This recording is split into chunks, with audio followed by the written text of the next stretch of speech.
Така, добър ден, дами и господа. Днес какво ще желаете, какво ще обядвате? На ваше разположение съм. Специално да. Да, господата спът след бурна вечер, разбирам ви напълно. Да. Тези път ние сме с енергия. Точно така, вие сте заредени с енергия. Позитивно, точно така. Точно така и сега. Лятното меню, вие го знаете, умствено, кажете го, какво избирате? Компот от малини, с един зрял банан и 50 грама материца. Защото банана задължително трябва да присъства. Значи, банан е задължителен, разбирам ви. Да. А материца от коза или от крава с един рог? От бик. Добре, биловска мътеница предлагаме, дами и господа, да. И биловска мътеница, да.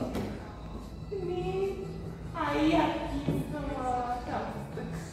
Шалфестък. И малко течен шоколад. И течен шоколад. Разбъркано ли да бъде или... Да, разбъркано шалфестъка. Да, добре. И за шоколада искам малка лъжичка. Малка възможност дървена. Има логика, имаме дървени лъжички, да. Вие, мадам Мисио? Същото и за мен да бъде. И за вас същото, така. За предястие нещо ли след ястие? Бакладжан. Бакладжан, пълнен или на филик? Пълнен бакладжан. С паприкашки предлагаме. Пълнен с паприкашки. И запечен с този пешкала. Моцарела, да. За сега това да бъде и двама господата да ядат. Да, момент да сложим пилоните, да може да играят. Единият ще е по полицейска униформа, другият с униформа. Пожарникар. Не, пожарникарите трудно се съвличат. Типа избра най-трудното. Най-трудното е най-интересното. Не. Втория ще бъде... фермер. Ти сте фермер. Слушалка.